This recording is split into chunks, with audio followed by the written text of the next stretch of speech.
Welcome to ASK classes. Finally मैं लेकर के आ चुका हूं कक्षा 11वीं इकोनॉमी का बूस्टर डोज। जी हां, आपने सही सुना।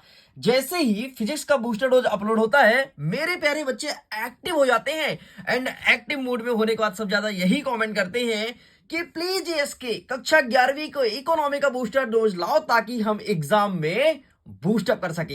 एंड ये वीडियो आपके लिए काफी इंपॉर्टेंट है। अगर आप इसमें बताए हुए सारे क्वेश्चंस को बहुत अच्छे से पढ़ के जाते हैं, सारे प्रश्न का उत्तर अच्छे से प्रिपेयर कर लेते हैं, तो आज के टॉपर आप हैं, आप हैं, आप हैं।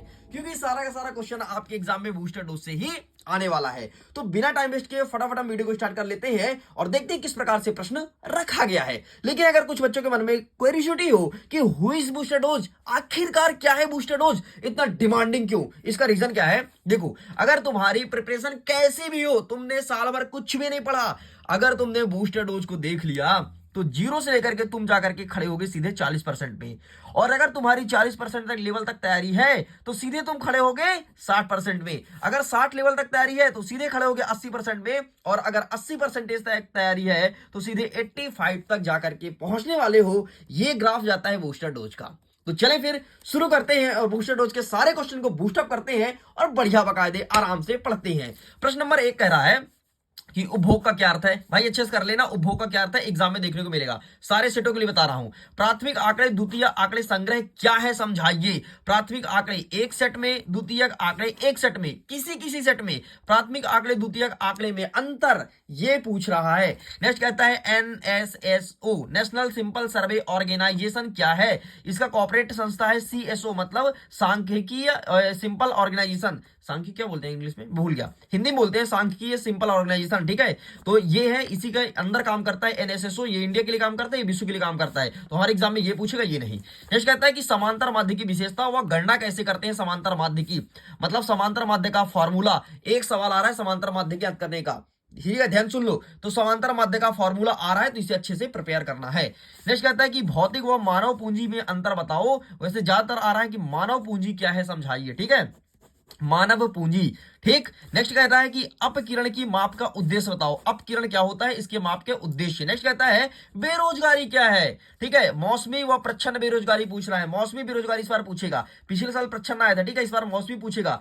कहीं कहीं कभी कभी पूछता है कि बेरोजगारी के 4 कारण कौन कौन से हैं। अरे कभी कभी तो ये भी पूछता है कि बेरोजगारी को दूर करने के उपाय, लेकिन इस बार नहीं आ रहा है। भाई बूस्टर डोज में लिखेगा अगर आएगा तो। नेक्स्ट कह रहा है कि क्षेत्रीय और आर्थिक संगठन समूह के संगठन बताओ। क्षेत्रीय और आर्थिक, क्षेत्रीय मतलब जो तुम्हारे क्षेत्र में संगठन बनता है, जो आर्थिक स्तर मतलब पैसे दाम को बचाने के लिए काम करता है, उसके लिए। नेक्स्ट कहता है कि आंकड़ा संग्रह के व्यक्तिगत साक्षात्कार बताना है, आंकड़े संग्रह के। ठीक है, नेक्स्ट कहता है कि मानक विचलन क्या है, इसे गणना करने का सूत्र। मानक विचलन ध्यान से देख लो, मानक विचलन गणना करने के सूत्र और समांतर माध्य गणना करने के सूत्र दोनों अच्छे से पता होना चाहिए। नेक्स्ट कहता है कि सेवा क्षेत्र में वृद्धि के कारण, सेवा क्षेत्र मतलब अर्थव्यवस्था का तृतीय क्षेत्र है सेवा क्षेत्र, इसके बढ़ने के क्या कारण है, वर्तमान में क्यों बढ़ रहा है। लेकिन अभी क्या पूछेगा कुछ सेटों में, कृषि क्षेत्र के बढ़ने के कारण। ठीक है, कृषि क्षेत्र के बढ़ने के कारण, क्योंकि वर्तमान में सरकार कृषि को बहुत ज्यादा प्रमोट कर रही है और ये क्वेश्चन आएगा। नेक्स्ट कहता है कार्ल पियर्सन सहसंबंध गुणांक व कोटि सहसंबंध गुणांक क्या होता है। तो कोई कोई सेट में केवल कार्ल पियर्सन आ रहा है, कोई कोई सेट में कोटि आ रहा है, कोई कोई सेट में दोनों आ रहा है। तो सारे सेटों के लिए बता दिया हूं। नेक्स्ट कहता है कि भारत में आर्थिक सुधार की आवश्यकता क्यों है।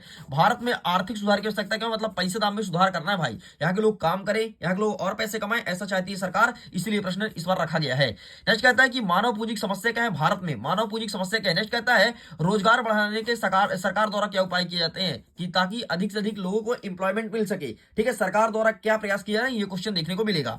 नेक्स्ट कहता है मध्यिका को परिभाषित कीजिए और सह संबंध के प्रकार लिखो। ठीक है, मध्यिका को डिफाइन करना है और सह संबंध बताना है। आगे बढ़ते हैं। 17 नंबर कहता है कि जैविक कृषि क्या होता है, इसके बढ़ाने के उपाय, लाभ और हानि। कुछ सेट में आ रहा है जैविक कृषि के लाभ क्या होते हैं, कुछ सेटों में आ रहा है जैविक कृषि की हानि क्या होता है, कुछ सेटों में आ रहा है जैविक कृषि बढ़ाने के उपाय क्या है, कुछ सेटों में ये तक आ रहा है जैविक कृषि क्या है समझाइए। याद रखना सबसे पहले सिक्किम में चालू किया गया था, कुछ भी आए आंसर लिख देना सबसे पहले सिक्किम में चालू किया गया था, क्योंकि अपडेटेड है। और अगर ये लिखोगे तो एग्जामिनर खुश हो जाएगा कि यार बाकी बच्चे को नॉलेज है, अपडेटेड भी। ठीक है, नेक्स्ट कह रहा है 18 नंबर कि पर्यावरण के 2 कार्य लिखो। पर्यावरण के 2 कार्य, पर्यावरण के 2 कार्य, ये कैसा प्रश्न है रे। पर्यावरण के 2 कार्य मतलब पर्यावरण आपके लिए क्या क्या करता है, पता नहीं यार, यही क्वेश्चन रखा था मैंने उठा के पटक दिया। नेक्स्ट कहता है कि धारणीय विकास को परिभाषित कीजिए। एंड नेक्स्ट कह रहा है कि मानव विकास के दो संकेत का नाम लिखो। ठीक है, मानव विकास के दो संकेत का नाम लिखना है कि मनुष्य किस प्रकार से डेवलप कर रहा है, आपको क्या क्या देखने को मिल रहा है। तो देख रहे हो कि आजकल सड़कें बन रही है, अच्छी अच्छी घर बन रही है, मतलब मानव जो है वो विकास कर रहा है। आगे बढ़ते हैं, कुछ क्वेश्चन और है। रुपए का अवमूल्यन, मुद्रा अवमूल्यन, जो कि नोटबंदी हुआ था ना 8 मार्च 2016 में, याद होगा तो 8 मार्च या 8 मार्च या 8 मार्च ही था। ठीक है, नोटबंदी हुआ था, तो उसके बारे में लिखना है। नेक्स्ट कह रहा है कि धारणीय विकास को परिभाषित करना है, वह वर्तमान और भावी पीढ़ी के लिए बीच समता की व्याख्या करना है। किसको? धारणीय विकास को। नेक्स्ट कहता है कि प्राथमिक, द्वितीयक और तृतीयक क्षेत्र को परिभाषित कीजिए। परिभाषा और उदाहरण। ठीक है, ध्यान रखना, परिभाषा और उदाहरण। प्राथमिक क्षेत्र क्या होता है, द्वितीय क्षेत्र क्या होता है, तृतीय क्षेत्र। तो प्राथमिक आता है कृषि, द्वितीय में आता है उद्योग, तृतीय में आता है सेवा क्षेत्र। ठीक है, ये हो गया। एंड इसका एग्जाम्पल अच्छे से देख लो कि प्राथमिक क्षेत्र में कौन कौन से आते हैं, एग्जाम्पल अच्छे से देख ही लेना, मैं बार बार बोल रहा हूं। नेक्स्ट कह रहा है कि लॉरेंज वक्र क्या होता है, समझाइए। नेक्स्ट कह रहा है कि भारत में निजीकरण मतलब उदारीकरण और वैश्वीकरण मतलब LPG liberalisation, privatisation, globalisation. Liberalisation मतलब निजीकरण, प्राइवेटाइजेशन मतलब सॉरी यार, लिबराइजेशन मतलब उदारीकरण, प्राइवेटाइजेशन मतलब निजीकरण और ग्लोबलाइजेशन मतलब वैश्वीकरण। तो इसको पूछ रहा है। ठीक है, कुछ सेटों में आ रहा है भारत में वैश्वीकरण को समझाइए, कुछ सेटों में आ रहा है भारत में निजीकरण को समझाइए। वैसे ज्यादातर सेटों में निजीकरण देखने को मिल रहा है। नेक्स्ट कह रहा है कि अच्छी प्रश्नावली बनाते समय कौन कौन सी सावधानी रखनी चाहिए। ध्यान रखना, अच्छी प्रश्नावली की कौन कौन सी विशेषताएं हैं। ठीक है, विशेषता कुछ सेटों में आ रहा है। अच्छी प्रश्नावली के लाभ कौन कौन से हैं, ये 3 पॉइंट अच्छे से पढ़ लेना। नेक्स्ट कह रहा है कि अच्छी सारणी वाला। नेक्स्ट कह रहा है 19 नंबर की मध्यक ज्ञात करने वाली प्रश्न आ रहा। अच्छा, मध्यक ज्ञात करने का प्रश्न आ रहा है। ठीक है, मध्यक निकालो, मीडियट निकालो, तो उसका सूत्र अच्छे से पढ़ना पड़ेगा। नेक्स्ट हमारा कह रहा है कि जीडीपी क्या है, ग्रॉस डोमेस्टिक प्रोडक्ट, ये क्या कहलाता है। ठीक है, इसका डेफिनेशन आपके पूछेगा 2 नंबर के हिसाब से। आगे बढ़ते हैं, ब्रिटिश शासन को भारतीय अर्थव्यवस्था में योगदान क्या है, मतलब जो अंग्रेज चले गए हैं तो ये हमारे इंडियन इकोनॉमी को किस प्रकार से आगे बढ़ाए हैं, इससे संबंधित प्रश्न देखने को मिल रहा है। बेरोजगारी के 4 कारण कौन कौन से हैं, बेरोजगारी के 4 कारण से कौन कौन से, सबसे पहले जनसंख्या वृद्धि, लगातार जनसंख्या बढ़ा तो बेरोजगारी तो बढ़ेगा ही ना, इस प्रकार से इसका आंसर लिखना है।